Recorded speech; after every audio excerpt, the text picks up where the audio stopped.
I'm sure you've seen many other content creators, whether they're in the Fish content creator program or out now, that have created videos on Fish just sort of losing its charm. I decided I want to speak up too, because this is a real problem. I mean, I think I've spent like $40 already in the past like 3 weeks, and it's literally growing more and more as these updates come out. And that is more than I've spent in the last 5 years on Roblox. I mean, I think the last purchase I made was buying Deep Woken, which, oh my god, that was so worth it. Now, before the video starts, I need to clear up a few things. Anyone in Nate's position would do the thing he did. You, too, would sell the game. Unless you're, like, rich or something, but like, not a lot of people are rich. The video is not directed towards the dev team. The dev team is simply doing their job and doing what they are told to do. You, as a dev, would also do that, or else you would be threatened to losing your job. And two, this in no way is me saying I will never make any more videos on Fish. But you've probably noticed that I posted a lot of dead reels recently, and I really do enjoy the game. And if that means getting less views, then so be it. I'll just do my Fish content on the side. But anyways, it's now time to talk about how it felt when you first played Fish and the exploiter situation. I would like to say that when I first started Fish, I felt very relaxed, and it wasn't even about like feeling relaxed. The game felt much more lively. You could see people talking in chat, meeting up with each other, finding Easter eggs, I don't know, just having fun all in all. And now when I joined Fish, literally, it's absolutely insane. I joined 3 servers, and the second server I joined, it was just an entire server of bots. Why is it that in the past, everyone was talking and moving around, and now everyone's botting? That also kind of moves me to the point, like, does Fish actually care about their exploiters? Like, if they developed a really big anti-cheat that actually worked, then they would probably lose a lot of their players, and they will lose a lot of money because of that. And also, like, reputation. I mean, take Dead Rails. Dead Rails is, like, developed by a few people. I may be wrong, you guys can correct me. But, like, they were able to add an anti-cheat better than Fish, where, like, you can't run super fast and do all that or else you'll get kicked. How can Dead Rails develop an anti-cheat so fast, but Fish, now with the entire Do Big Studio on their side, and Do Big Studio is a big studio with a lot of money, no pun intended, not develop an anti-cheat? Doesn't that seem fishy? Or maybe I'm just like going crazy. You guys need to let me know. Now, enough about the exploiter section. I want to go back to how it felt when you first played the game. When I first played the game, it wasn't just about getting that new rare fish. And when you even caught a mythical, you'd be like, oh my god, oh my god, oh my god. I mean, I remember going to Forsaken Shores and catching my first ever mythical, and it was like, wow, that was actually kind of cool. And yes, I understand, the more you play a game, the better you get, and that first feeling, that high you get, will not be able to repeat. And that's understandable. That's just how every game works. That's okay. But I mainly want to speak about the fact how when they used to release updates, it was all about content. It was not about getting players to play as long as possible. If you look at these updates, it gets more and more painfully obvious that they are geared for you to play the game longer and not for you to enjoy the game longer. Let's take a look at this update right here.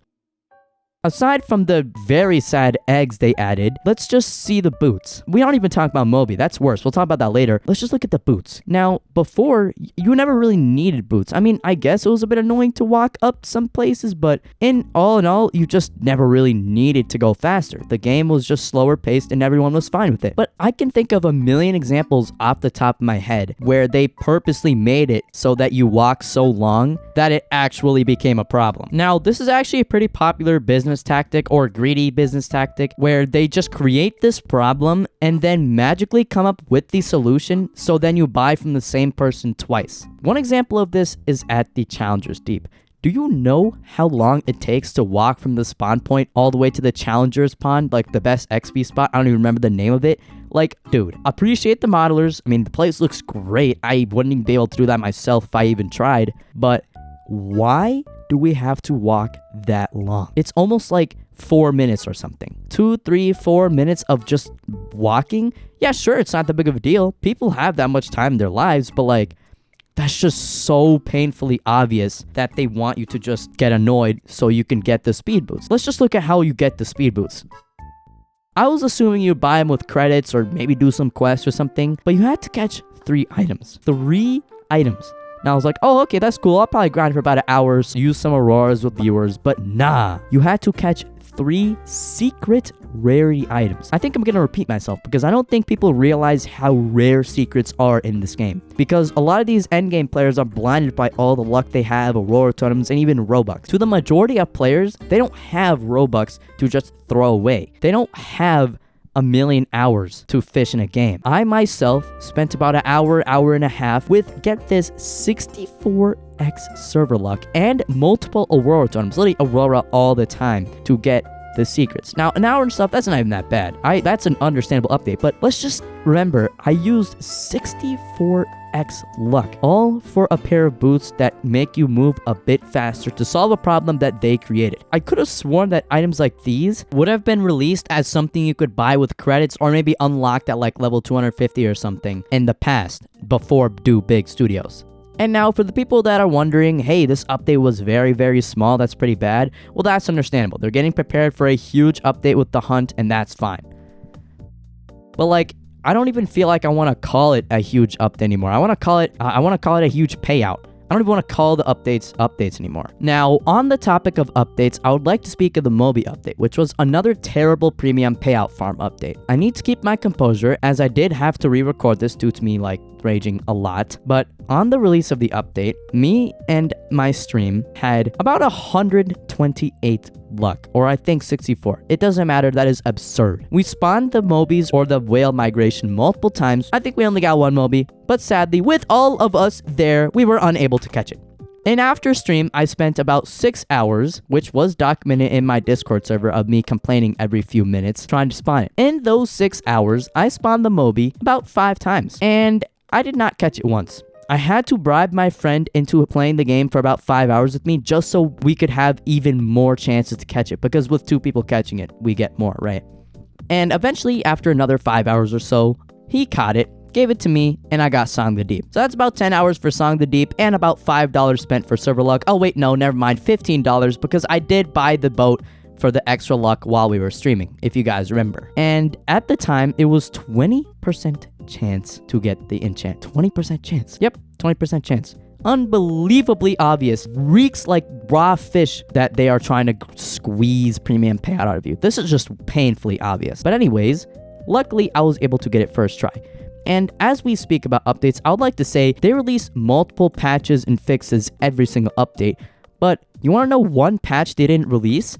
They didn't release the 100% Song the Deep chance. Nah, they didn't. They just decided to leave that problem laying as if no one was complaining. Literally everyone in the server was complaining. And then fix it the next week. Like, what? This is an easy tactic to prey on content creators and force them to buy server luck just to create content on the game if they want to get their money or if they want to satisfy their viewers. Because believe it or not, some people truly do YouTube full time and it is their source of money for a living. Now, there's one thing I actually kind of want to mention that not a lot of people know is the jail that content creators are put in. This was stated in DV Play's video about leaving the content creator program. I don't even think the video was about that, but he stated that in order to actually get some stuff from the content creator program, it isn't enough to just already promote the game to thousands upon thousands, if not millions of people. No, that's not enough for them. You have to purposely promote things they tell you to. One example of this was with the Sovereign Doombringer. You had to promote the new trailer that they released in order to get that. You would have not gotten it if you didn't promote their trailer, as if you aren't already making videos on the game and getting thousands upon thousands of views. Don't you think that's doing too much? Like, I mean, if it weren't for them, you probably wouldn't even have a successful, thriving game. Now, I'm getting a bit too heated because that just feels very purposely attacked towards a content creator. I don't know how to put it in words, but that's just one thing that also made me mad about this game. Now, one thing I have yet to speak about is about how rushed the updates are. I don't even care if they decide to make their updates maybe 1 or 2 weeks, but I want quality. I don't want an update that requires you to create a bug that makes it hard for people to play and makes them play for longer and makes them frustrated just to solve it next week to get them to play even more. I mean, I don't even think, like, hear me out. I don't even think some of the bugs are actually bugs. I feel like it's just on purpose, dude. Like, I understand when game development happens, there's gonna be bugs. That's totally understandable. No one is perfect and bugs are to be expected when update comes out. Let's set that standard. But I swear they wrote fixes Calm Zone portal 1 week later? Are you serious? that is not a fix. That is you making us wait longer. You could have easily made that hotfix in a day. They make like 3 hotfix changes in the same update day. That could have been on the update day. But no, it wasn't, because it was you who decided to do it. Now, throughout this video, I've said you a lot, and it kind of sounds like I'm attacking the dev team. I would like to say I am not attacking the dev team. They are doing their jobs, and I support them. They need to work to make a living. By you, I mean the people at Do Big or whatever. They've just been ruining Roblox. Let's just be honest here. That is what I mean by you. But it is the end, and I have concluded everything I needed to say. If I was too harsh, if I missed some things, if I was wrong, let me know. But with that, I'm out.